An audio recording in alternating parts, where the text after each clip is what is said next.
का इरादा अपने चंद पूंजीपति स्वामियों को, जो स्वामी हैं भाजपा, जो एक विशेष भूभाग के रहने वाले हैं, उनको लाभ पहुंचाना है। उसके लिए उत्तराखंड की बहुमूल्य धरती को उनके हाथों में सौंपा जा रहा है। और ये डोईवाला, उसके चारों तरफ के क्षेत्र और उधर IDPL की भूमि और पराग फार्म, ये सारी ज़मीनें उनको सौंपने का षड्यंत्र है। ये कोई इंटीग्रेटेड टाउनशिप नहीं है, ये इंटीग्रेटेड माल कमाओ और लूटो उत्तराखंड को, उसका कंसेप्ट है। हरीश रावत ने यह सबसे नया हमला भारतीय जनता पार्टी की सरकार पर किया है। हरीश रावत का आरोप है कि जो इंटीग्रेटेड टाउनशिप की बात हो रही है उसका मकसद कुछ और है, यानी कि दिखाने के दांत कुछ और हैं, खाने के दांत कुछ और हैं। ये जो इंटीग्रेटेड टाउनशिप का कंसेप्ट आगे बढ़ाया जा रहा है, जिसको ये सरकार लागू करने के लिए कृतसंकल्प है, मार्कम ग्रांट से लेकर के हमारे माजरी और दूसरे क्षेत्र जो गन्ना उत्पादक क्षेत्र हैं, और उधर बराक फार्म में जहाँ की ज़मीन भूमिहीनों के लिए और दैवीय आपदा पीड़ितों के लिए और महिला उद्यमिता के लिए हमारी सरकार द्वारा पहले से निर्धारित की गई है। तो ये अपने चहेते या अपने उन आकाओं जिनके धन से भारतीय जनता पार्टी समृद्ध है, जिनके हितों के वो संरक्षक हैं, उनको लाभ पहुंचाने के लिए इस कंसेप्ट को जनता के ऊपर थोपा जा रहा है। और ये पर्यावरणीय दृष्टिकोण से देहरादून के लंज को ख़त्म कर देगा।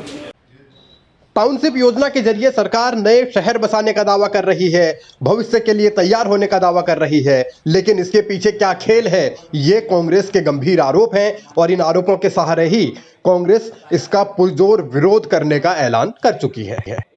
इसका जो नुकसान है वो सीधे सीधे एक ग्रीन एरिया को है, हरित क्षेत्र को है, गन्ना उत्पादक क्षेत्र को है, किसानों को है।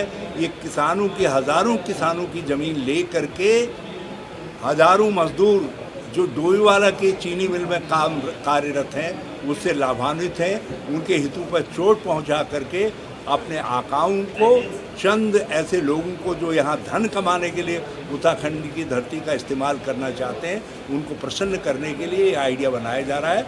और कांग्रेस इस आइडिया का लॉक स्टॉक बैरल जो है विरोध करती है, और हम इसके विरोध में हर सीमा तक आगे बढ़ करके कदम उठाएंगे। देहरादून की हरियाली और किसानों को होने वाले नुकसान का हवाला देकर कांग्रेस हमलावर है। ये पूरा प्रोजेक्ट यानी इंटीग्रेटेड एरो सिटी का जो प्रोजेक्ट है वो एग्जीक्यूट करने का जिम्मा शहरी विकास मंत्रालय का है, इसीलिए सफाई भी शहरी विकास मंत्री ने ही दी है। डोईवाला क्षेत्र, मारकम क्षेत्र में जिस प्रकार का, माजरी क्षेत्र में जिस प्रकार का प्रचार किया जा रहा है, वहाँ एरो सिटी बनाने का कोई प्रस्ताव सरकार की तरफ से अभी नहीं है। साथ में जो टाउनशिप की बात भी यदि कुछ लोग इस बारे में चर्चा कर रहे हैं, तो सरकार का सीधा कहना है, मेरा भी सीधा कहना ये है कि बिना किसानों की सहमति या संवाद के कोई भी किसी भी किसान की जमीन एक्वायर नहीं करेंगे। हाँ, इसमें एक हमारा जोनल प्लान बनाने का यदि प्रस्ताव आता भी है, तो भी सरकार वहाँ जनता के जितने भी वहाँ पे स्टेक होल्डर्स हैं उनसे संवाद करेगी, उसके बाद ही अंतिम निर्णय लेंगे।